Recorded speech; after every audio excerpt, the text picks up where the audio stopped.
धार्मिक latest audio video देखने के लिए चैनल को सब्सक्राइब करें तथा बेल आइकन घंटी का बटन।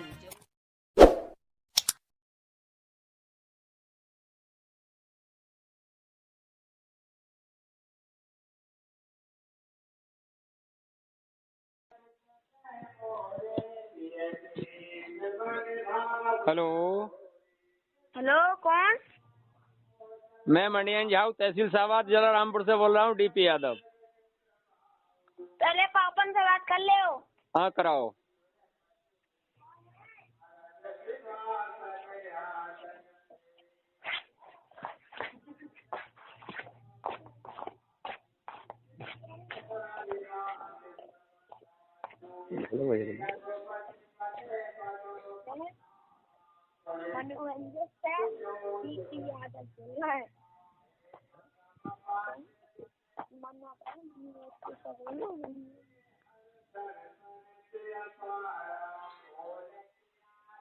हेलो। हेलो। हाँ, शास्त्री जी बोल रहे हैं? हाँ जी। हाँ, हमारी बात शास्त्री जी से हो रही है। हाँ। अच्छा भैया। हाँ, नीचे सुर में बोलना। मैं ये कह रहा था, आप हमारे बच्चे से जो सवाल कर रहे हैं भागवत के बारे में। हाँ, तो क्या सवाल कर रहे हैं? वो सवाल यही कर रहे हैं, वो मतलब ये आपने समाज में रिले ये भजन जो किया है हाँ। कि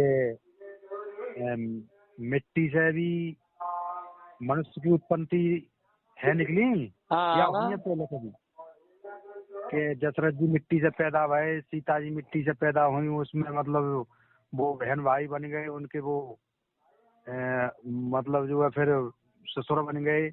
तो ऐसे जो उल्टे सीधे भजन समाज को भ्रमित करना ये अच्छी बात थोड़ी ना है। अच्छा अच्छा। आप कौन सी सीता जी की और कौन से दशरथ जी की, कौन से रामचंद्र जी की बात कर रहे हो? जो आपने भरे हैं, अब हमें क्या मालूम कौन से दशरथ जी का भरा है आपने, कौन से सीता जी का भरा है, रिले किया है ये भजन। अरे भाई, राम तो चार है ना। एक राम दशरथ का बेटा, एक वन में लेटा, एक जगत पसारा, एक है जग से भी न्यारा। तो आप कौन से रामचंद्र जी की, कौन से दशरथ जी की, कौन सी सीता जी की बात कर रहे हैं? आपने कौन से दशरथ जी का नाम ये रिले किया है भजन? हाँ, अब इस बात को तो आप ही ना, बताओ, हमें आपने क्या अपने पता। दिमाग में भरा तो कौन से रामचंद्र जी का भजन भरा है, कौन सी सीता जी को सोचा है? आपने आपने पूरा भजन उसका संधि विच्छेद करके क्या समझे, पहले पहले उसका मतलब वो किया है, फिर उसका संधि विच्छेद किया है, फिर समझाया लोगों को, आपके बच्चे नहीं, कि ये मिट्टी में आज के बेटे थे दशरथ जी। तो ये तो इतिहास है ना, ये इतिहास। अब हमें इस बात की क्या पता आप कौन से बेटे राम की बात कर रहे हैं, कौन से बेटा को किया। हमें तो ये पता है कि आज के जो दशरथ जो है उन्हीं को रिले किया है आपने, उन्हीं के विषय पे बात चल रही है हमारी तो। ऐसा है, आपका टाइम हो ना, आप आर्य समाज से हो, मुझे लग रही है ना आपकी बात, जो आपकी भाषा से, आपके वचनों से लग रहा है। तो आप जो बोलते ना हो, हैं? आप ये बोलते हो कि आप आर्य समाज से हो, आप अनार्य समाज से हो क्या? आर्य समाज से तो सभी हैं, क्योंकि शादी में जब हमारी भामरे पड़ती हैं, हमारी माता बहना बहुआ बेटियों की जब भामरे पड़ती हैं, या बेटी बेटा चचा ताऊ की भामरे जब भी पड़ी हैं और पड़ेंगी, तो उसमें आर्य समाज, आर्य न बैठते, आर्य का नाम आता। हम भी आर्य समाज से हैं, आर्य से हटा हुआ कोई नहीं है। लेकिन आर्य समाज वाले जो हैं ज्यादातर ओम का प्रचार करते हैं। नाती धरती नहीं था, अमर नहीं था, जगत पसारा, और ओमकार का शीश नहीं था, कहाँ था हंस तुम्हारा। ओम कहाँ से बनता है? नाभि से उत्पन्न होता है, नाभि में जाके विलय हो जाता है। ओ आप कितनी देर बनाते रहे, ओ बोलते रहे, जितनी आपकी सांस में क्षमता हो। और जब जब लोग होठ से होठ नहीं मिलेंगे, जब लोग मान नहीं बनेगा, तब लोग ओम नहीं बनेगा। ओम कहाँ से पैदा होता है और कहाँ जाके विलय हो जाता है। और ओम को मानने वाले कहाँ जाते हैं? ओम सृष्टि तक। और जो पार ब्रह्म परमात्मा को मानते हैं, वो पार ब्रह्म परमात्मा सब नूरों का नूर, कोई जगह खाली नहीं, सब जगह भरपूर। आप कौन से बारे उसकी बात कर रहे हो? पार ब्रह्म परमेश्वर तो जो है वो कण कण में, जर्रे जर्रे में निवास है उनका। मैंने भी तो यही कहा कि ओम ब्रह्म, ये पार ब्रह्म परमात्मा सब नूरों का नूर, जितने भी संसार में नूर हैं, जलचर थलचर नवचर भूचर चर चराचर जीव जंतु, सब में ही विराजमान है। ईश्वर का नाम 108 नामों में सबने वर्णन किया है, उसमें राम का नाम तो दिया ही नहीं है। एक बात और सुनो सुनो, जब हमारा मंत्र शुरू होता है तो शुरू कहाँ से होता है? ओम से होता है। और आखिर वो कहाँ होता है? आखिर मंत्र ओम पे ही जाकर नहीं होता, ओम से उठाया जाता है। और ओम के बाद में कहाँ जाकर उसकी समाप्ति कहाँ जाकर होती है? कोई भी मंत्र हो, जितने भी मंत्र हैं, 4 वेद, 6 शास्त्र, 18 पुराण, 12 गीताओं के अंदर जब देखोगे तो ओम से ही उठाया जाएगा। मंत्र कोई भी हो, ओम से उठाया जाएगा। उसका अंत कहाँ है? ओम ओम नाम परमात्मा का दिया है। हाँ, मैं कौन सा ये कह रहा हूँ कि किसी पेड़ का है? ओम नाम परमात्मा का है जी। मैं भी परमात्मा ही का मानने हूँ। मैं किसी वृक्ष का नहीं मानना, पशु का, पक्षी का नहीं मानना, मैं भी परमात्मा ही का मानने हूँ। मगर ओम सृष्टि जो है, जो सृष्टि की रचना है, वो ओम ब्रह्म से है और वो पार ब्रह्म है। आप जो है टाइम निकाल के डिस्ट्रिक्ट हमारा रामपुर, तहसील सावाद, ग्राम मंडियन जहाँ हुआ, या तो हम आपको गुरु मान जाएंगे। आप तो 5 तत्वों से लेकर और 1 से 8 तक की रचना करके, या तो आप हमें दिखा दें जो सृष्टि की रचना है, या हम तुम्हें पूरे करके दिखा दें। सृष्टि की रचना कब हुई है, कैसे हुई है, इसके विषय में आपको पता है कुछ? ना, हमें तो पता ना, जब तो कह रहे हैं कि आ जाओ टाइम निकाल के। हमें पता ना तो जानकारी ले लेंगे हम तुमसे। सृष्टि को लगा तत्वों से लेके और इंद्री तक और 108 तक, जहाँ तक 1 पे 2 लगते हैं, 4 लगते हैं, कहाँ है, कैसे है, किसका देवता कौन है, इसका रंग क्या है, स्वाद क्या है, गति क्या है, सारी चीजें हम भक्ति राम संदेश से हैं। आप जो है उससे हो, इसमें बुरे मानने की कोई बात ना। हम किसी के गुरु की ना अपने की अवहेलना करनी चाहे, ना दूसरे की।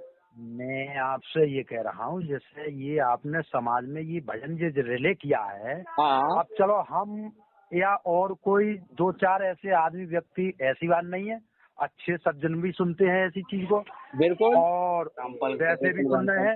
वैसे सुनना है वो तो टिप्पणी करेंगे ही नहीं, और ये जानता है वो तो टिप्पणी करेगा इस चीज में। ये इसमें जो है, जैसे एक भजन है कि जब से मेरे भरतार सुहागन में बादिन से, भाई तो ये भी तो उल्टा हो रहा है। ऐसे भजन बहुत से हैं। इसमें जो शास्त्रीय लोग हैं, मेरे दिमाग में भी है, जो 3 भजन मेरे दिमाग में फंसे हुए हैं कि राधा ने मारी मिस कॉल, कन्हैया करें हेलो हेलो, ये बिल्कुल गलत है। क्यों? कि उस टाइम कौन सा मोबाइल है, कहाँ समर्थता था, कौन सी कंपनी का, ये गलत है। कि राधा ने मारी मिस कॉल, ये विशीला है, ये वीर रस है, ये गलत है। एक नैनन में श्याम समाये गयो और प्रेम गुरु बसाए गयो, ये भी भजन जो है वो वीर रस में है, ये अलग है। आप ये शास्त्री हो? नहीं, मैं शास्त्री ना, मैं तो एक बहुत मूर्ख से भी ज्यादा मूर्ख। मैं तो ये कहता हूँ, इनका ये मेरा भतीजा लगता है। अरे मैं आपसे ये बोल रहा हूँ, आप डिस्टर्ब मत करिए, आप सुने पहले। हाँ सुनाओ। आप शास्त्री, मैं तो आपको शास्त्री मान रहा हूँ ना, मैं शास्त्री नहीं हूँ साहब। जैसे शास्त्र का ज्ञान होता है वो जानता है शास्त्री की बात। शास्त्री तो आप नहीं है, शास्त्री तो मैं भी नहीं। शास्त्री तो पूरे यूपी के अंदर कोई शास्त्री नहीं है। शास्त्री का मतलब जो शास्त्र का पूरा भ्रमण करा हुआ हो, जहाँ से बोले वहाँ से जवाब दे दे, वो शास्त्री का कहना का सार है। मैं आपको चलो थोड़ी देर को शास्त्री मानना हूँ। ना मानो, मानने को तुम आप कुछ भी मान लो, लेकिन हम नहीं, शास्त्री नहीं है। अच्छा चलो कोई बात नहीं। जो कोई भी शास्त्री, कोई भी वक्ता सही, अगर व्यास गद्दी पर जब बैठता है तो वो वर्दी पहन के उस टाइम जैसा भी भौंक दे, जनता वो इतनी भ्रमित अंधविश्वास में फंस गई है, वो शास्त्री कैसी भी कह दे वो हर विश्वास कर लेता है, लेकिन अपने दिमाग में रिसर्च करके उस पर दोबारा ये नहीं कहेगा ये ऐसा कैसा हो सकता है, क्यों नहीं हो सकता, क्योंकि तुम वर्दी पहने उस टाइम पे। एक बात मानने की है, जनता में समझ लेता, लेडीज भी होते हैं, जेंट्स भी होते हैं, जनता तो जनता है। जनता ना जाने 1 से लेकर और लाखों तक जनता ही है। वो जनता है, उसमें कोई ना कोई तो ऐसा हो जो पकड़ के जवाब दे और जवाब ले। जब आप वर्दी पहने हो तो वर्दी का उपयोग करो, दुरुपयोग मत करो उसका। दुरुपयोग कर कब रहे हैं? तो दुरुपयोग कहाँ है? अरे दुरुपयोग नहीं। अच्छा, हम किसी आदमी ने हमारे लिए फोन किया कि वो भाई साहब ऐसे से बात है, और इस भजन पे, और फिर मैंने उनके आपका यूट्यूब वो देखा तो बात सत्य थी। मैंने अरे ऐसा नहीं फोन किया हुआ बजड़ा वालों ने, वो रात दिन दारू पी के बैठता है व्यास गद्दी पे, अपने आप को मानव कहता है कि मैं मानव हूँ। मानव कहलाने के तो मानव जब नहीं माना, 83,99,999 जौनियों में ना माना। मानव का अर्थ है मानव। जब नहीं माना इतनी जौनी 83,99,999 जौनी भोगने के बाद नहीं माना तो मानव आप तो मान। मानव मनुष्य ऐसा मनुष्य है। का अर्थ अगर क्या है? ये मनुष्य का अर्थ बुरा- क्या है? मनुष्य का है जो सह वस्तु से जॉइंट हो जाए। मनुष्य अलग है, मनुष्य मनुष्य अलग है, अगर मानव अलग है। वो कोई वन भी मानव भी तो कार्य है जो वन करके में रहते हैं, वो भी मानव है, वन मानव कहलाते हैं। ये भी ज्ञान नहीं है कि मानव क्या है, मनुष्य क्या है। आप मनुष्य अलग है, यहाँ मनुष्य बोल वस्तु रहे से हैं, जॉइंट होने के बाद मनुष्य कहलाने का अधिकारी है। आप यहाँ बोल रहे हैं, मुझे सब पता है, लेकिन मेरी भी तो सुनोगे। एक अपनी पे ले जाती। ना हम तुम्हारी जवाब पे जवाब मनुष्य दे जो- रहे हैं, हम तो सुन रहे हैं। मनुष्य जो है, अगर जैसे कोई गलत कार्य कर रहे हो आप, हाँ और गलत कार्य के बाद आप सही मार्ग पर आ जाओ, तो उससे आप क्या बोलोगे? तुलसीदास जी झूठ थे, रामायण झूठी है। तुलसी तुमने देखिए, बड़े बड़े विद्वान, बड़े बड़े ज्ञानी, बड़े बड़े अच्छे, जब हमारे यहाँ कोई भी खुशी पैदा होती है, मुकदमा जी ने लड़का पैदा हो या और कुछ वो हो, तो क्या कराते हैं? रामायण। तो उनके दिमाग में ये बात ना फंसी कि हम रामायण जो है झूठी है, इसे हम क्यों करा रहे हैं? क्योंकि 24 घंटा 36 या 72 घंटा हम झूठ बुलवा रहे हैं अपने घर पे, तो ये अनुचित बात है, उचित बात नहीं है। तो उनके दिमाग में नहीं फंसी रामायण। ये कह रहे थे, इनके सहपाठी कह रहे थे कि रामायण झूठी है, तुलसीदास झूठा था, अब रामायण झूठी है। सहपाठी की बात तो अलग रही ना, सहपाठी बारे कुछ भी कह दे, इससे तो कोई अर्थ ना है ना तो ये भी तो उसी से है ना, ये भी उसी से जुड़े हुए हैं ना, उसी बंदे से। चलो वो जुड़े हुए की बात अलग रही, कोई कहीं करता अब है। जैसे आप जो कह रहे हैं रामायण रामायण की बात करते कह रहे हैं, थे। क्यों रामायण झूठी है भाई साहब? तुलसीदास की आप रामायण की बात करते हैं, जैसा उसमें बहुत कुछ चढ़ाव उतार से लिखा हुआ है। ठीक ठीक, चढ़ाव उतार से है, तो आपने तो वाल्मीकि पढ़ी हुई ना। उसमें इतना चढ़ाव उतार है कि आप कान तर ऐसा मिलो दाढ़ तर उंगली दाब जाओगे। एक बात आई थोड़ी सी, हमारी बात पे गौर करिए ने। ये हमारे संग में हमारे बहुत सौभाग्य हैं जो तुलसीदास जी ने संस्कृत में और हिंदी में वाल्मीकि से और तुलसी ग्रंथ में कर दी, जो हम आज पढ़ने के या पढ़वाने के अधिकारी है गए। अगर वाल्मीकि होती तो हम ब्राह्मण को ना जाने कितने पैसा देते, और हमारा कब्जा नहीं हो तो, हमारे पास धन नहीं हो तो हम रामायण नहीं कर पाते, परमात्मा को नाम नहीं लिखवा पाते। क्यों? क्या मतलब ब्राह्मण लोग पढ़ सकते हो उसे? हाँ, ऐसा है कि वो संस्कृत में ज्यादा है, हर एक आदमी से नहीं पढ़ी जाएगी। मैं तो यादव परिवार से हूँ, मैं मुझ पर कितनी भी संस्कृत पढ़ाओ। भाई तुम पढ़ लेते होगे तो हर एक आदमी नहीं पढ़ सकता। मैंने हर एक की बात करी है, मैंने ये तो नहीं कही कि संसार में कोई पढ़ नहीं सकता। नहीं, आप जो कह रहे हो हम करवा ही नहीं सकते, तो आप ये बात तो हम नहीं जानते तो हम तो पराधीन माने जाएंगे ना। प्रधानी अपने तो पराधीन में मानना है हम तो। क्यों? अगर तुलसी कृत नहीं होती तो वाल्मीकि हम उनके ही पराधीन रहते, हम स्वतंत्र कब होते? अच्छा, जो चीज एक ही है वो मतलब लोग उसे पढ़ना रहे हैं। चलो ये दो है गई, कुछ राधे पढ़ रहे हैं। कह रहे राधा कोई शब्द नहीं है। राधा का शब्द राधा का अर्थ क्या है? राधा का राधा का अर्थ क्या है? कृष्ण का अर्थ क्या है? मैंने राधा वाली बात आपके बेटे को भी बता दी। हाँ, क्या है बताओ। और आप जैसे मानो राधा उनकी कमेटी थी। राधा कमेटी नहीं, राधा का अर्थ है रा माने रास्ता, धा माने उस पर चलना, सही रास्ते पे चलना। रा माने रास्ता। जैसे हम कहते हैं कि हमारे बेटे को किसी आदमी ने गलत राय दे दी और वो उसी राय पे चल रहा है, मतलब चल रहा है, धा रहा है। रा माने राधा, धा माने चलना। कृष्ण का है किर माने खंड और सन माने मिक्स। अच्छा, अब आप ये मैं बता रहा हूँ और आपने भी ये बताया, तो आपने कोई दूसरी चीज बता दी ना। मैंने तो नहीं ना, मैं इन्होंने मुझे बताई और ना मैंने। ये तो मेरी तुम्हारी बात है, ये बात तो तुम सच मानो बिल्कुल। ये कमेटी बता रहा, ये कमेटी नहीं, ये तो राधा का। अगर पीछे से देखोगे श्वेतबंध रामेश्वर से लाओ, वाल्मीकि आपने पढ़ी है तो। रास्ता, अच्छा मार्ग, अच्छा चरित्र हो, वही मतलब जो है छांट के अच्छा नाम रखा जाता है। क्या समझो? तो मैं भी तो ये कह रहा हूँ, रामाने रास्ता है अच्छी और धामाने उस पर चलना, अच्छी रास्ता पे चलना, वो राधा का अर्थ है। और ये कमेटी बता रहा हूँ उसको। कमेटी नहीं, कमेटी तो एक कमेटी तो गुंडों की होती है, लफंगों की होती है, चोरों की होती है, शराबियों की। कमेटी तो एक अलग है। आपसे बोल रहा हूँ, इनका पूरा नाम है, ये शॉर्ट में है राधा। इनका पूरा पार्टी का नाम था राष्ट्रीय धार्मिक पार्टी, कृष्ण जी की पार्टी। राष्ट्रीय पार्टी तो जो अपने राष्ट्र में, अपने देश में, अपने राष्ट्रीय वो तो राष्ट्रीय। आप इसका मतलब जो है हिंदी वो करें। एक तो आवाज कम आ रही है, हमारे बराबर में रामायण हो रही है, आपको सुनाई जा रही हो शायद। ना मेरे लिए तो नहीं आ रही। ना रामायण हो रही है बिल्कुल बराबर में, आवाज कम आ रही है। चलो एक बढ़िया बात है, अच्छी बात है हाँ रामायण। तो लेकिन वही कह रहा है कि रामपाल, तुम रामपाल बना के जेल जाओगे क्या? ना ऐसा कुछ नहीं, रामपाल रामपाल हैं, वो रामपाल क्योंकि उनका नाम क्या है राम, और फिर उसका पाल, उसका पालन करना। मेरा नाम हो धर्मपाल तो मैं धर्म का पालन अच्छा। करूं, जब तो कहलाने का अधिकारियों करो दुष्कर्म तो राम धर्मपाल कहाँ भाव, फिर तो हाँ दुष्कर्म हाँ, पाल जो भाव। हमारे ये कह रहे हैं कि भ्राताश्री जो रामपाल जेल गए, तुम भी आपकी जेल जाओगे, साइड में जो बोल रहे हैं, ऐसा हाँ कुछ नहीं। हाँ, आपकी साइड में जो हमारे भ्राताश्री बोल रहा है कि आप मुझे रामपाल की तरह कह रहे।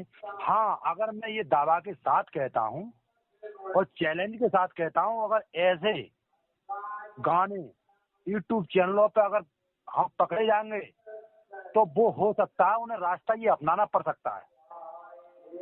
आप भिजवाई दियो हमारे लिए। ऐसा कुछ नहीं है।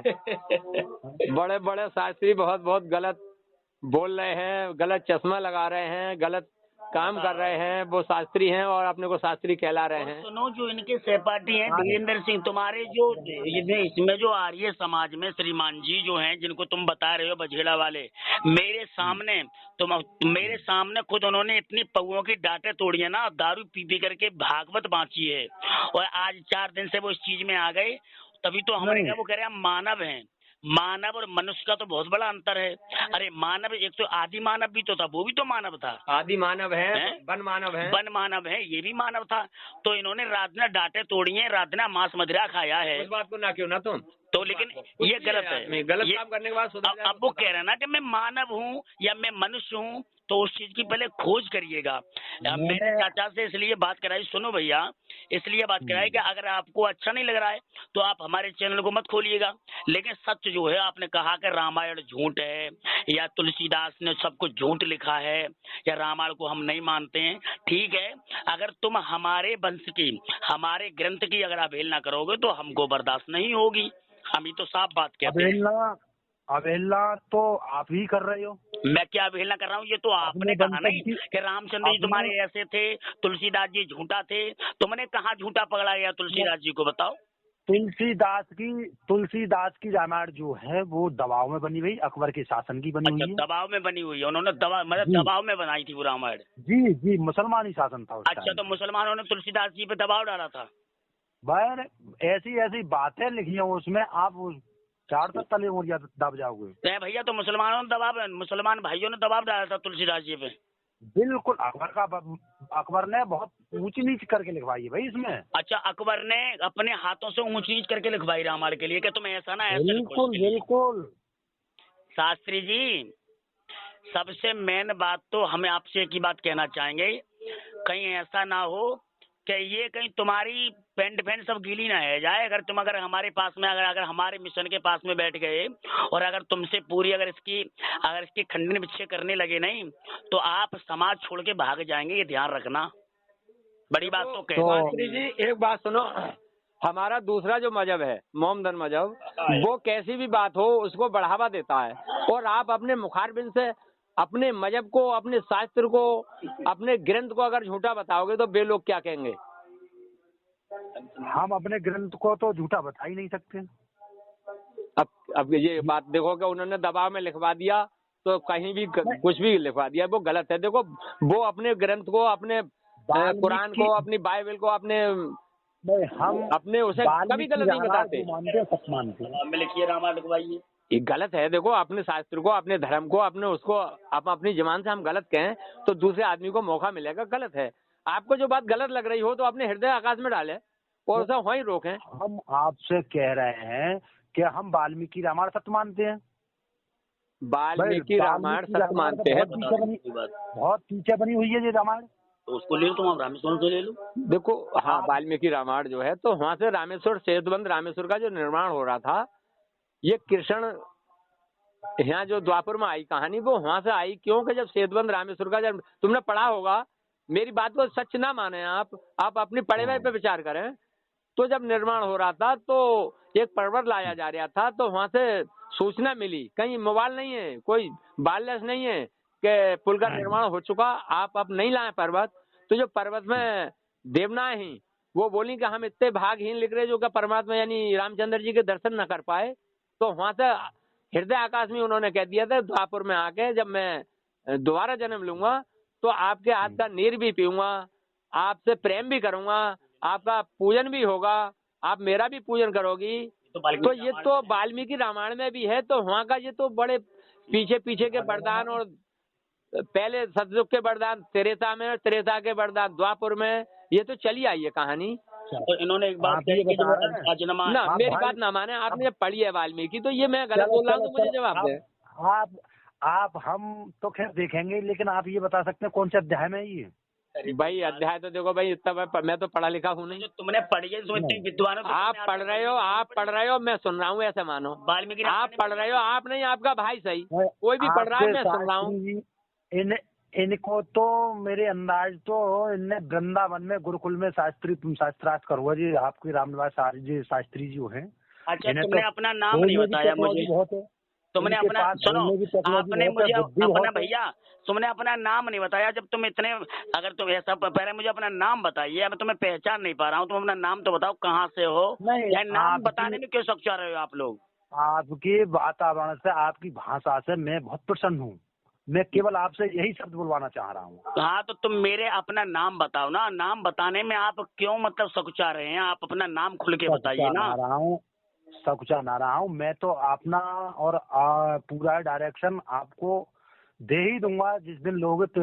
तो आप इस समय दे दोगे तो और बेहतर है श्रीमान जी। लेकिन इतना ध्यान रखना, इसमें हमें बुरा लगा कि तुम ये जो कह रहे हो कि मतलब तुलसीदास जी ने अकबर के शासन पे और मुसलमानों के दबाव में आकर मैं आपकी वर्दी का सम्मान करता हूँ, आपका सम्मान नहीं करता हूँ। सुनो श्रीमान जी, जब व्यास गद्दी पर व्यास बैठा हुआ होता है और जब वो व्यास गद्दी से जब नीचे उतरता है, चाहे मैं ही मान लो, लेकिन आपकी ये भाषा जो है नहीं, वो बहुत मीठी लग रही है मुझे।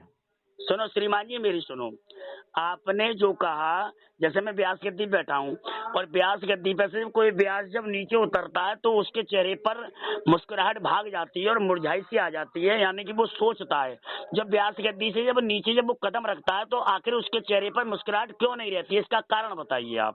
जब आप अगर इतनी बड़ी बात कह रहे हैं, मैं तो आपका बच्चा हूँ, कोई ज्यादा बड़ा विद्वान नहीं हूँ, आपके सामने बच्चा हूँ, लेकिन आप इसका जवाब दे दो मुझे मात्र बस। अगर तुमने वर्दी वाली बात करी है तब कह रहा हूँ, उसकी बात अंदर जो शक्ति, जो ऊर्जा होती ना, हाँ, वो बोलते बोलते वो मतलब हो जाती है, तो इसलिए वो सुस्त हो जाता है। ऐसा क्या मतलब व्यास गद्दी पे से उतरते ही ऊर्जा खत्म हो जाती है शरीर की? क्या मेहनत होती है, ताकत करता है विद्वान उस पर बैठ के, ताकत करता है। बात तुम्हारी सही है, लेकिन कुछ ना कुछ तो विचार वो करता होगा ताकि उसके चेहरे पर रौनक खत्म हो जाती है। वो क्या सोचता है? कुछ तो व्यास गद्दी पे से उतरने के बाद कुछ तो सोचता है नहीं कि इनसे थोड़ी देर को उसके अंदर विराजमान हुआ और निकल के चला गया। तो आप ये मानते हो? क्या मानते हो फिर उसे? मैं बताऊं भैया, देखो सबसे मेन बात ऐसा नहीं है कि ऊर्जा खत्म हो जाती है या ऊर्जा कम हो जाती है बोलने से। हाँ, ये तो है कि मेहनत लगती है। सबसे मैंने बात आपसे दिन में भी पूछा था, मैंने आपसे ये कहा था, आप वेदों की और शास्त्रों की बात कर रहे थे। हमने ये कहा था कि 6 शास्त्रों के श्रीमान जी आप नाम बताइए और कौन सा शास्त्र कौन से ऋषि ने लिखा, कितने समय पर लिखा गया था। आपने उसका कोई श्रीमान जी जवाब नहीं दिया। देखो मैं बच्चा हूँ आपका, लेकिन मैं आपसे एक उसी भांति से बात कर रहा हूँ। मुझे क्रोध इसलिए आया क्योंकि आपने रामायण को भाई श्रीमान जी झूठ माना, और रामायण को आप कह रहे हैं कि तुलसीदास जी रामायण में सब ये दबाव में रामायण बनी हुई है। आपने ये अब भी कहा था कि मुस्लिम अकबर के शासन में जो अकबर ने जो लिखवाया वो तुमने तुलसीदास जी ने लिखा था। अब इसमें हमारी समाज पर कितना बड़ा परिवर्तन पड़ेगा बताइए? मजबूरी थी हमारे तुलसीदास की, मजबूरी थी लिखने की उस टाइम पे। ऐसा है भाई। हेलो, हमारे तुलसीदास की मजबूरी थी क्योंकि अकबर का शासन था। ऐसा आप जो कह रहे हैं नहीं, सुनो, ऐसा नहीं है, ऐसा है। मैं बताऊंगा तुम्हें। मैं इसमें अपनी गिरावट नहीं मानता, मैं मानता हूँ एक बात को।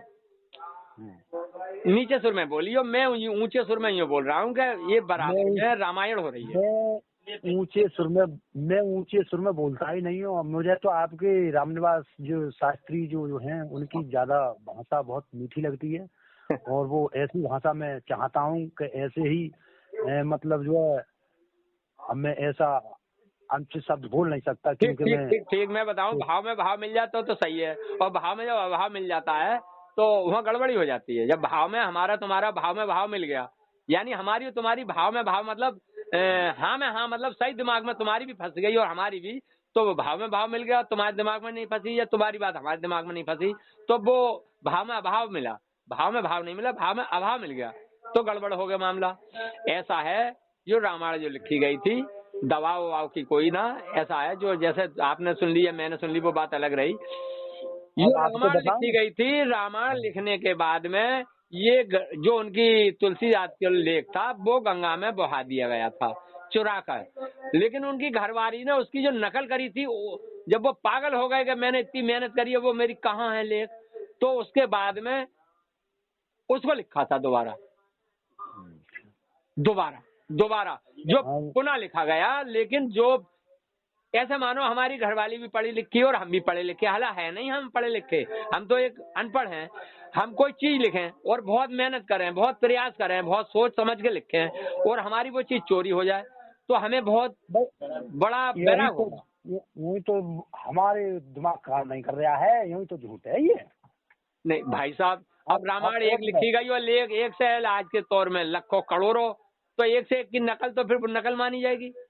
लेकिन नकल भी होती है, जो हमारे उसमें है वही तो लिख रहे हैं हम, तो नकल मानी जाएगी, लेकिन वो नकल नहीं है, जो अक्षर उसमें वो हमने उतार लिए। वाल्मीकि रामायण को 9.5 लाख वर्ष हो गई अच्छा बने। अच्छा, और इसे कुल मात्र 900 वर्ष हुई है। ये तो फिर कलयुग में लिखी गई है। अरे अकबर के शासन की बात है भैया न, अकबर की तो कलयुग में ही तो है, अकबर को शासन के द्वापर में हो। अकबर वो कहाँ थे, कलयुग में कलयुग हो। अच्छा, फिर आपने ये भजन जो रिले किया है वो भजन है रामायण का।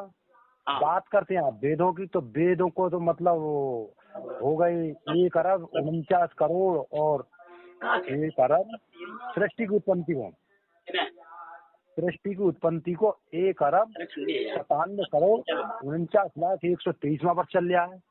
तो कहाँ 9 लाख वर्ष और कहाँ मतलब जो है 1 अरब 97 करोड़ 149 में 23वां वर्ष है। तो आप इसकी कैसे तुलना कर रहे हैं इस भजन की? देखो इस बात को तो ये देखो भाई, मैं तो पढ़ा लिखा हूँ नहीं। मैं बताऊँ जो पढ़ा लिखा नहीं, आप पढ़े लिखे नहीं है तो आप आपका ये बायोडाटा जो है वो बंद थोड़ी ना है दिमाग का। चलो पढ़ाई लिखाई अलग चीज है, लेकिन हम अपने दिमाग पर रिसर्च करके ये फीडिंग करें कि ये 9.5 लाख वर्ष है भैया, और ये बात लेके चलना है वेदों तक की। तो वेद की उत्पत्ति को, सृष्टि की उत्पत्ति को 4 ऋषियों द्वारा वेद की उत्पत्ति हुई है। 4 ऋषियों के द्वारा उत्पत्ति हुई है। ठीक है श्रीमान जी, एक चीज बताएं आपके लिए, आप इस चीज को बार बार हमें कंफ्यूज ना करें, क्योंकि हम समाज में रहते हैं, हम विद्वान तो बनते ही नहीं हैं, लेकिन जब हम किसी, सबसे मेन बात तो ये है, हम जब समाज में बोलते हैं तो ऐसा तो है नहीं कि पब्लिक के अंदर सभी लोग बेवकूफ हों, 2-4 लोग उसमें विद्वान भी होंगे। ऐसा नहीं है कि पब्लिक के अंदर सभी मूर्ख हों, क्योंकि वक्ता से जो बड़ा होता है वो श्रोता भी होता है, क्योंकि वक्ता ने जो बक दिया वो बक दिया, और श्रोता उसको सुनने के बाद उसका चिंतन करता है और उसके बाद में उसका विचार करता है कि शास्त्री जी ने ये क्या बोला। तो वक्ता तो बक करके चला जाएगा, सो जाएगा, लेकिन जो श्रोता होता है वो सुनता है, उसको चिंतन करता है। समझ रहे हैं मेरी बात को आप? वो आपकी बात सही है, लेकिन ये इस चीजों पे कुछ थोड़े ही लोग एक आधी गौर रिसर्च करके नहीं, ऐसा नहीं है। देखो पृथ्वी वीरों से खाली नहीं है। अगर गांव के अंदर 5 लोग भी विद्वान हैं और गांव में 2-4 लोग 4-5 लोग विद्वान होते हैं जो रामायण वगैरह या गीता वगैरह या कोई पुराण को पढ़ते हैं। अब एक बात बताइए श्रीमान जी, जैसे कक्षा 1 की किताब में छोटा बड़ा आता है, सुन लेना मेरी बात को, और छोटा बड़ा ही और वही मात्राएं और वही वर्ण, यानी कि MA-BS तक वही अक्षर आते हैं छोटा बड़ा से ही, यानी कक्षा 1 के कायदा से, और वही अक्षर वही मात्राएं MA-BSc तक बच्चा पास करता है। सुन लेना, अगर जब वो छोटा बड़ा कक्षा 1 का कायदा पढ़ के अगर इंटर और BA कर ले, तो फिर वो इतने समय तक अपना समय व्यतीत क्यों करेगा? नहीं करेगा ना। मेरी बात को सुन लेना, उसके बाद में आप बोलना, मैं सुनूंगा, मैं बोलूंगा, आप सुनोगे तो आनंद कुछ अलग आएगा। तो भैया जी अब सुनो, तुलसीकृत रामायण में कुछ और दिया, रामचरित्र में कुछ और दिया, भागवत में कुछ लेखन और किया है, सुख सुधा सागर में कुछ और किया है, गरुड़ पुराण में कुछ और किया है, पद्म पुराण में और किया है, स्कंद पुराण में और किया है, भविष्य पुराण में और किया है, अग्नि पुराण में और किया है, नारद पुराण में और किया है, मार्कंडेय पुराण में और किया है। तो अगर हर पुराण में अगर हर विद्वान अगर अपनी एक जैसी लेखना कर दे या एक ही जैसी चीज लिख दे तो उसमें फिर विद्वानता क्या सत्य होगी? यानी कि कुछ ना कुछ तो विद्वान कुछ ना कुछ तो चढ़ा बढ़ा के अपनी मति के अनुसार वो लिखेगा, नहीं लिखेगा? आप अपनी बताओ। मति के अनुसार जितने भी पुराण है अपनी मति के अनुसार भाई अपने मति के अनुसार लिखेगा। और तुलसी के रामायण और रामचरितमानस में या मतलब उसमें वाल्मीकि रामायण में दोनों में अगर एक ही चीज आ जाए तो उसमें फिर इसमें मैं अब यही तो कह रहा हूँ, इनमें आप यही तो पकड़ो, इनमें पुरानी चीज कौन सी है? एक चीज बताएं आपको, जैसे अभी हमारे चाचा जी ने सुनो, हमारे लो दिखाओ, हमारे चाचा जी ने एक सवाल किया था कि वो तुलसीदास जी वाली बात कि वो उनकी रामायण को लिखा हुआ उसे बहा दिया गया था, उनकी पत्नी ने जो नकल करी थी तो उस चीज को लिखा गया था। तो नकल में ऐसा भी हो जाता है, मानता हूँ कि दो चार चीजें इधर उधर थोड़ी बहुत हो जाती हैं, लेकिन हम इस चीज को नहीं मान सकते हैं कि तुलसीदास जी झूठा थे या रामायण पूरी झूठी है, जैसे कि बछेड़ा वाले श्रीमान जी वो कह रहे थे। इस बात पर हमें थोड़ा क्रोध आया। हाँ, इतना मानते हैं कि थोड़ा बहुत मानता हूँ, ठीक है, चलो कोई बात नहीं है, आपके अंदर काबिलियत है, विद्वानता है, लेकिन ऐसे वचनों को, ऐसे शब्दों का आप जो है उपयोग ना करें। हमने कोई गलत शब्द का उपयोग नहीं किया है। और हम जब बोलते हैं, सुनो, अब हम तुम्हें बताएं, व्यास गद्दी पर जब व्यास उतरता है, आप तो कह रहे थे कि ऊर्जा कम हो जाती है। जब व्यास गद्दी पर से जब व्यास जब उतरता है तो वहां क्या होता है? भगवान का सिंहासन। और जब भगवान का सिंहासन होता है तो व्यास उस समय उसको ये प्रतीत होता है कि वो एक स्वर्ग में बैठा हुआ है, यानी कि एक भगवान के सिंहासन पर पब्लिक के सामने बैठा है, अपने वेशभूषा में तिलक चंदन लगाए हुए, भ्रुकुटी पर तिलक लगाए हुए, पीताम्बर डाले हुए, तो वो उस समय स्वर्ग के समान अपने आप को समझता है कि मैं स्वर्ग में हूँ। और जब वो गद्दी से नीचे उतरता है तो वो सोचता है कि यार अभी तो मैं स्वर्ग में बैठा था और अब मेरा पैर जो जा रहा है वो नरक में जा रहा है। समझ रहा? तो उसके लिए थोड़ी चिंता होती है कि अभी तो मैं गद्दी पे बैठा था और अब मैं जमीन पर उतर रहा हूँ, तो पता नहीं कितने कितने पाप मुझसे होंगे। तो ऐसा नहीं है कि ऊर्जा कम हो गई या ये है वो है, ये चीजें नहीं है। खैर मैं बच्चा हूँ, आपका ज्यादा बड़ी बात नहीं करूंगा, लेकिन आपका बात करने का तरीका अलग है। और जो बझेड़ा वाले जी हैं उनके अंदर तो खुद इतना बड़ा रावण बैठा हुआ है कि वो तो इतनी तमोगुणी से बात कर रहे थे, उनको ये पता नहीं है कि पल भर का क्रोध पूरे भविष्य को बिगाड़ देता है। आपने मेरे से ही ऐसे शब्द व्यवहार किए थे। हाँ, लेकिन ऐसा वो आपकी बात से श्रीमान जी इसलिए किए क्योंकि तुम लोग डायरेक्ट कह रहे थे कि तुलसी कृत रामायण में दावे के साथ कह रहा हूँ झूठी है। तो हम इतना कह सकते हैं कि चढ़ाव उतार थोड़ा बहुत हो सकता है, क्योंकि हर विद्वान अलग अलग लिखता है अपनी लेखना अपनी मति अनुसार, लेकिन उसमें झूठी नहीं कह सकते। यहाँ तक बताया है पुराण के अंदर, सुनो महाराज जी, कि अगर हमारे राम की, हमारे कृष्ण की, हमारे धर्म की कोई अवहेलना कर रहा है, अगर बस चले तो उसकी जुबान चाकू से काट लो। और अगर तुम्हारी इतनी क्षमता नहीं है तो अपने कानों में उंगली डालो और तुरंत उठ के चले जाओ, उसी में भलाई है। अच्छा, ये विद्वान ही भौंक रहा हो उल्टा सीधा, तो उसका क्या किया जाए? विद्वान कभी उल्टा सीधा नहीं भौंकता है, क्योंकि कारण है, विद्वान जो भी बोलता है, व्यास मंच पे बोलना कोई मामूली खेल नहीं है। जब वो बोलता है तो कुछ सोच और विचार के बोलता है, क्योंकि उसको भी ये खतरा रहता है क्योंकि पब्लिक के अंदर कोई ना कोई विद्वान भी बैठा होगा। क्योंकि ऐसा नहीं बोलता है विद्वान, माइक पर बोलना कोई गुड़िया गुड्डों का खेल नहीं होता। समझ रहे हैं मेरी बात को आप? माइक पे तो ऐसी बात नहीं है, बिल्कुल। आप तो जो थोड़ा बहुत जानते भी हो, चलो मैं ये नहीं कह रहा। नेता सुनो, अब हम तुम्हें बताया, अच्छा तुम बताओ, माइक पर 4-5 घंटे बोलना, इतनी पब्लिक के बीच में बोलना, तो आदमी को सोच समझ के विचार के तो बोलेगा। ऐसा तो है नहीं कि उठ पटाख बोल दे, ऐसा तो हो नहीं सकता। लेकिन ठीक है भैया जी, आपकी सोच अलग है, तो हर इंसान की सोच एक अलग अलग होती है और अपनी सोच पर आदमी निर्भर रहता है। अब मेरी सोच क्या है, आपकी सोच क्या है? क्योंकि मेरे ज्यादातर आर्य तो हम भी हैं और सारा संसार ही आर्य है, क्योंकि जब संकल्प होता है तो उसमें आर्य शब्द लगाया जाता है। संकल्प जब लिया जाता है तो आर्य शब्द लगाया जाता है। लेकिन कारण ये है कि मेरी आर्य समाज के लोगों से काफी मेरी वार्तालाप हो चुके हैं। ऐसे फोन कई बार आए हैं जिनके ऊपर मैंने अपने चैनल पर वीडियो बना करके भी डाली हैं। लोगों ने उसको कमेंट क्या किया है, जिसके समझ में जो जैसा आया वैसा कमेंट किया है। लेकिन ऐसा मैं किसी को गलत नहीं कह रहा, ना मैं आपको गलत कह रहा, लेकिन बात आती है ओम की। आप ही कहते हो कि ओम शब्द पहले आया। जब ओम शब्द पहले आया तो किसी ने तो उसको सुना होगा। जब तो बताया ओम कहा भाई जब ही तो बताया किसी ने, क्या ओम शब्द पहले आया, कोई तो सुनने वाला होगा या वैसे ही आ गया। और ओम जब तक होठ नहीं मिलेंगे तब तक माँ नहीं बनेगा, तब तक ओम शब्द पूरा नहीं बन सकता है। नहीं बन सकता है ना।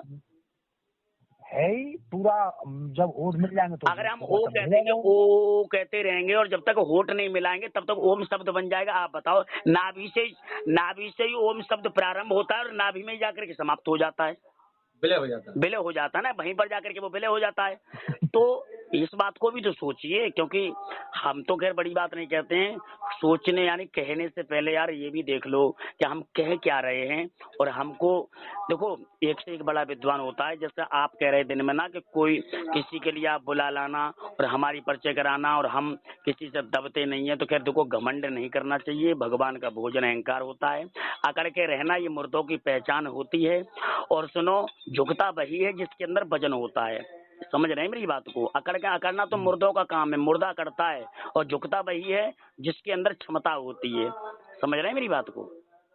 मैं समझ रहा हूँ हाँ, आप तो बोल बात रहे हैं, ये मैं है, साथ भी मुझे क्रोध आया केवल भैया इसी बात पर आया था, क्योंकि डायरेक्ट बझेड़ा वाले भी कह रहे हैं कि तुम्हारा तुलसीदास झूठा था, तुम्हारा राम झूठा था, राधा एक कमेटी है, राधा कोई सब भागवत के अंदर कोई राधा का वर्णन नहीं दिया है। कौन कहता है भागवत के अंदर राधा का वर्णन नहीं दिया? और राधा को कमेटी तो निच्चों की भी हो सकती है, कमेटी तो गुंडों की भी हो सकती है, कमेटी तो नेताओं की भी हो नहीं, सकती है। राधा मैंने आपके लिए बताया और आप इसको देख लेना। अब सुनो, ये हमारे बजेड़ा वाले राष्ट्रीय कह रहे हैं धर्म कि पार्टी नमस्ते की शब्द किया है। अगर राधा का शब्द पुराण के अंदर होता तो कोर्ट कचहरी में राधे राधे चलता, राम राम चलता, नमस्ते क्यों राधे चलता है? से तो नमस्ते का मतलब होता है हम आपके लिए नव मस्तक होते हैं, आपके सामने अपना सिर झुकाते हैं, अभिवादन नमस्ते नग से मस्तक होते हैं, हुए। उसको नमस्ते कहते हैं महाराज। प्रणाम प्रणाम नमस्ते, इन दो से हाँ, अभिवादन।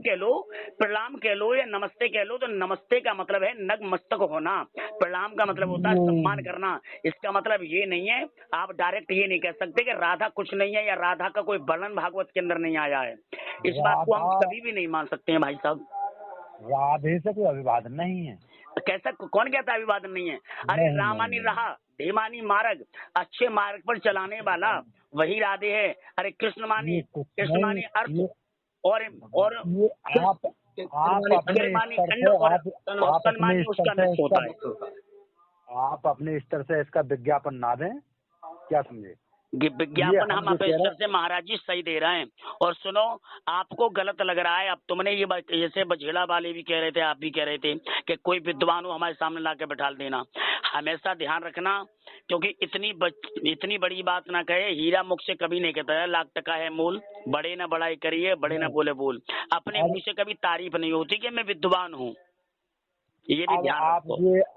अब ये कह रहे हो कि राधा से का ये हो गया, कि ऐसा ये हो गया, ये कुछ नहीं है। राधा से अभिवादन नहीं है कहीं पे। कौन कहता है राधा से अभिवादन नहीं है? अरे हम उसको प्रमाण दिखाएंगे, उसका सीधा प्रमाण दिखाएंगे, तब तो मानेंगे। कहाँ से दिखाओ? कौन सी उसमें है ये राधा से अभिवादन? भागवत को भी खोल के देख लो, सुख सुधा सागर को खोल के देख लो, भागवत का प्रथम खंड खोल के देख लीजिए, द्वितीय खंड खोल के देख लीजिए, एक तृतीय खंड और है उसको खोल के देख लीजिए, मैं कहाँ नहीं दिखा दूंगा।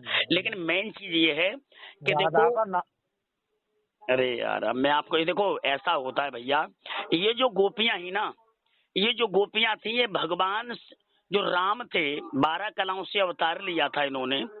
अभी तो आपको ये भी नहीं पता होगा, अभी हमारे चाचा ने पूछा था कि एक राम यानी घट में लेटा, एक राम दशरथ का बेटा, और एक राम वन में रहता, और एक नाम जो दुनिया से न्यारा है, जिसका जो सारे संसार से अलग है। तो राम 4 हो गए। अब कौन से राम की आप बात कर रहे हैं? तुमने कौन से राम का विचार किया वो आप बताइए कि मैंने इस राम का विचार किया। भजन आपने ले किया है विचार, हम बताएंगे। अरे तो उसका तुम पूछते ना मुझसे, आप प्यार से पूछते मुझसे, शास्त्री जी कौन से राम की बात कर रहे हैं, कौन से दशरथ जी की बात कर रहे हैं, ये तुमने बनाया अपने नजर से सही बनाया, ये तुम मुझसे पूछते ना, तब मैं आपको उसका आंसर देता भाई। मैंने ही आपसे पूछा है और अब भी पूछ रहा हूँ। कल तो आप थे नहीं, कल तो आप नहीं थे, कल तो वो पूछा। श्रीमान जी बझेड़ा वाले इतने तेज हो रहे थे, ऐसे बात और वैसे बात, लेकिन इतना तेज। देखो हमेशा ध्यान रखना, किसी से किसी भी कथावाचक से या किसी आचार्य से या कोई अगर कथावाचक है उससे अगर कोई चीज पूछनी है तो हम उससे नम्रता से पूछें, क्योंकि आपने उसमें दोपहर कहा था कि मैं एक मूर्खानंद बोल रहा हूँ और आपका चेला मान लो, मैं चेला बन करके आपसे पूछना चाहता हूँ, तो चेला का काम ये नहीं होता कि गुरु से तमोगुणी से बात करना, तो ये तो फिर ज्ञान लेने की बात क्या हो गई, ये तो एक काट मार वाली बात हो गई। भाई आप मेरे चेला, और मैंने ये भी कहा कि तुम मेरी संगति नहीं करी, मैंने आपको देखा नहीं, तुम मेरे चेला कैसे हो सकते हो, मैं तो खुद ही चेला हूँ।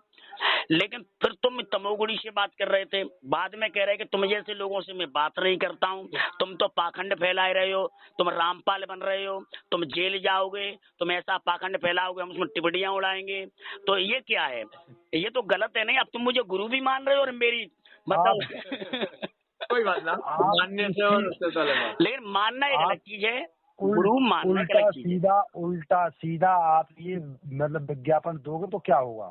उल्टा सीधा हम कभी विज्ञापन नहीं देते, उल्टा सीधा विज्ञापन नहीं देते, लेकिन कारण ये है, अब सुनो, हमारे आर्य समाज से जो हमारे भक्तगण जुड़े हुए हैं, वो ओम के अलावा किसी देवी देवता को नहीं मानते, किसी राधा को नहीं मानते, किसी देवी का पूजन नहीं करते, किसी माता को नहीं मानते। यानी मैंने एक से नहीं, एक आप से नहीं, मेरा कई जगह ऐसे पाला पड़ा है, लेकिन मैं छोटा कलाकार जरूर हूँ, कलाकार नहीं हूँ। मैं तुम्हें बताऊं, मैं कलंककार हूँ, और आप भी कलाकार नहीं है, आप कथावाचक नहीं है, आप भी एक बहुत बड़े कलंककार हैं। कलाकार तो वो है जिसने सारे संसार सारे जहान को रचा है, वो ही कलाकार है, नहीं तो हम और आप सब कलंककार हैं।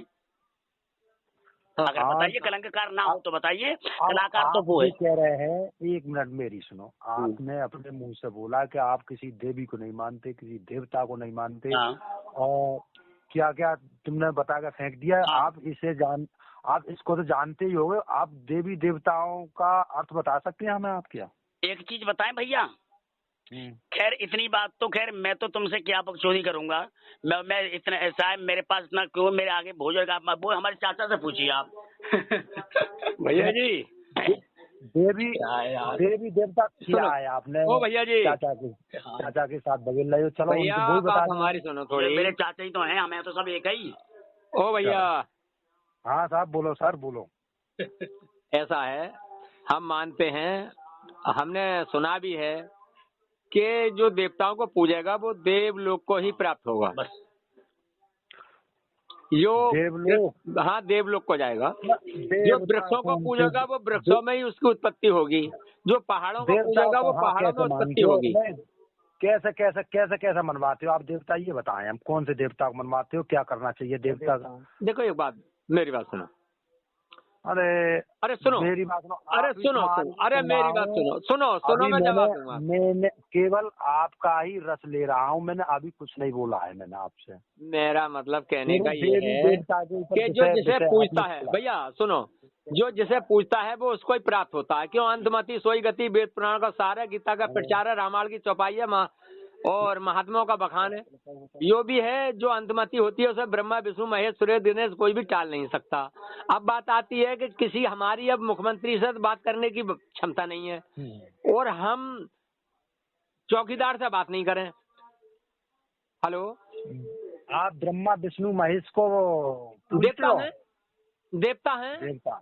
देवता है, परमात्मा नहीं है, ये परमात्मा नहीं है। परमात्मा का अर्थ तो है जो परम, जो दुनिया से परे है, वो परमात्मा है, सबका आत्मा है, वो हमारे आत्मा को पावर दे रहा है।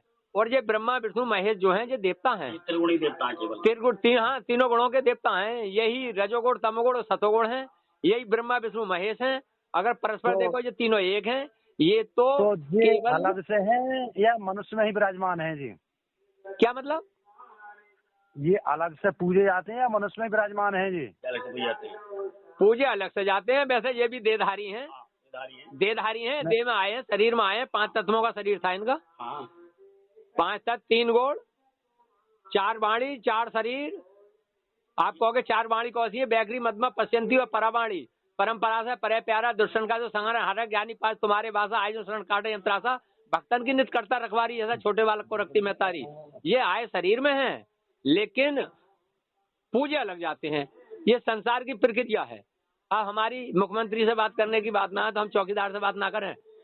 तो हमारी जो है बात जो है, जो कोई भी आदमी है, कोई भी देवी देवता है, हम तो ये भी देवती हमारे माता पिता हैं, वो भी हमारे देवी देवता हैं, देवी देवता हैं, उनसे बड़ा कौन है,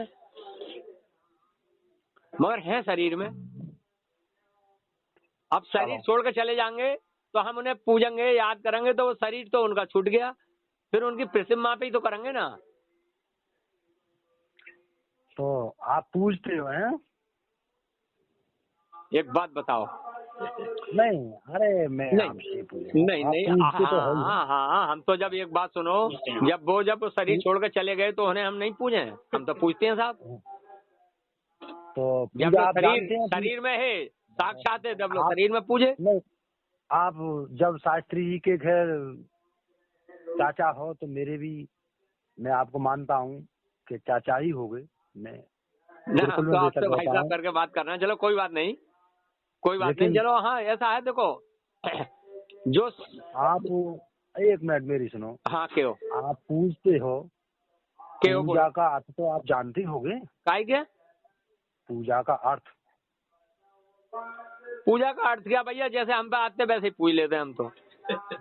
मैं कैसे पूछ ले, तो अर्थ क्या है इसका? मेरा कहने का तात्पर्य है, आप जो है विषय छोड़ के दूसरे विषय पे भाग जाते हो। अब मैं आपसे शास्त्रार्थ करूं तो करूं कौन से विषय पे, लेकिन इसलिए मैं आपकी ही सुन रहा हूँ। आप में कुछ नहीं बोल सकता आप। हाँ बताओ भैया, मुझे बताओ। खैर आप बताइए। देखो ये मेरे चाचा हैं और मैं इनका भतीजा हूँ। अब बात ये है, ये ऐसी लड़ाई करने में हमें बहुत आनंद आता है। क्यों? लड़ाई करो तो जब भी करो ज्ञान की करो, तुमसे हमें कुछ मिलेगा, हमें आपसे कुछ मिलेगा। डंडेबाजी की लड़ाई करने में कोई फायदा नहीं है। तो समझ रहे हैं? आपकी बातों से मैं संतुष्ट हूँ, लेकिन संतुष्ट इस बात पे नहीं हूँ कि रामायण को झूठ बताना या तुलसीदास को झूठ बताना, या फिर अकबर के शासन में, अकबर के दबाव में आकर के रामायण को लिखा था उल्टा सीधा, मुसलमानों ने दबाव डाला। इसमें हिंदू और मुसलमान वाली कोई बात नहीं थी। जो चाचा जी बोल रहे हैं और जो हमने भी देखा है ये सत्य है। इसमें कोई दबाव में रामायण नहीं लिखी गई थी। आप हमें एक बात बता के दें। हाँ ठीक है, मैं मानता हूँ आपने तुलसीदास की रामायण खूब पढ़ी है और आप मान रहे हैं। हाँ, तो तुलसीदास की रामायण का मतलब ये बता के दे कौन सी सन में बना के फिट की तुलसीदास ने? एक बात बताइए, सुनो, ये तुम्हारी मुझे सुनो, इसको बार बार उसको रिले करने में कोई फायदा नहीं। मेरी सुनिएगा, आप भी अपने सुनो, अपने श्रीमान जी अपने मुख से जब तुम ये कह रहे हो कि तो अब तुम अपने मुख से ही उसको उजागर कर रहे हो कि जिस समय तुलसीकृत रामायण को लिखा गया था, ये अपने मुख से ही आप इसको रिले कर रहे हो कि उस समय यानी मुसलमानों का शासन था, यही तो कह रहे हो ना? हमारी तो आप जो है कोई चीज मान ही नहीं रही हो ना भाई। तो तुम्हारी बात मैं मान के चलूंगा यार। काले को मैं काले को काला ही तो मानूंगा, काले को गोरा कैसे मान लूंगा यार? तुलसीदास की रामायण आपने पढ़ी है, विषय सूची भी पढ़ी होगी और पूरा सारांश पढ़ा होगा, लेकिन आपको ये पता है तुलसीदास की रामायण एक बात सुनो, एक बात बताएं, ये तो मुझे बताने की आवश्यकता नहीं है क्योंकि आपके मुंह से ही साबित हो रहा है, क्योंकि तुमने इस पर कैसा स्पष्टीकरण, इसकी पुष्टि पहले कर दी है। क्योंकि ये दबाव में तुमने ये पुष्टि पहले कर दी कि ये रामायण दबाव में लिखी गई और ये हमारे मुस्लिमों बादशाह अकबर के शासन की थी, लेकिन ये बिल्कुल गलत है, ये निषेध है बिल्कुल। यानी जो आप बोल रहे हैं ये आपको नहीं बोलना चाहिए। क्यों? इसमें अगर आप बोलेंगे तो हमारे तुम्हारे धर्म की बहुत बड़ी अवहेलना है, ये मानना पड़ेगा आपको। और इसीलिए और वर्ग के लोग जो होते हैं इसीलिए हमारे तुम्हारे धर्म को नीचे गिरा देते हैं शास्त्री जी। इसीलिए केवल हमारी तुम्हारी इन्हीं छोटी छोटी गलतियों से मात्र बस। समझ रहे हैं आप? एक बात और भैया जी, मेरा कहने का भैया जी एक है आपसे। अरे सुनो तो, आवाज आ रही है जी? हाँ, मैं ये कह रहा था, देखिए रामचंद्र जी ने जो शरीर धारण करा वो ठाकुरों में करा, ठाकुर सूर्य वंश में करा नहीं। हम और तुम सिगरे लगा जा कोना से लेके और बा कोना तक जहाँ भी जा रहे हैं 10 कोस पे, 4 कोस पे या 100 कोस पे, कि राम राम साहब, राम राम साहब। और कृष्ण जी ने उनसे 4 कला बढ़ती और यदुवंश में मतलब यादव कुल में जन्म लिया, अवतार लिया, शरीर धारण करा, कुछ भी मान लो है। तो हम दूसरे को तो इतनी बढ़ा भी दे रहे हैं, लेकिन अपने को हम गिरा रहे हैं और अपने वेद अपने उसे मतलब झूठा बता रहे हैं, तो बड़ी गुंडा बता रहे हैं, छिंदरा बता रहे हैं। राधा एक कमेटी थी, तो बड़ी वैसी वाली बात है, ये मीठी वाली बात नहीं है। आर्य समाज कभी भी अपने पूर्वजों पर लालचन नहीं लगाता है। ये सब भागवत करता जो अपने पूर्वजों पर लालचन लगाते हैं, उन्हीं पे टिप्पणियां करते हैं, लेकिन आर्य समाज जो होगा और ये विद्वान होगा वो अपने पूर्वजों पे कभी टिप्पणी और लालचन नहीं लगाएगा। अच्छा, अपने पूर्वजों पे कभी टिप्पणी नहीं लगाएगा। अपने पूर्वजों को बदनाम करना, पूर्वजों को बदनाम करना जी। अच्छा, ये लगाते हैं भागवत करता सब। मैं इनके लिए नहीं कह रहा हूँ, भागवत करता लगाते हैं, मगर वो इस बात का विचार नहीं करते कि हम अपने में ही अपने को ही गिरा रहे हैं। वो अपने पूर्वजन को ही लालचन लगाते हैं। अरे अपने को लगा रहे हैं तो अपने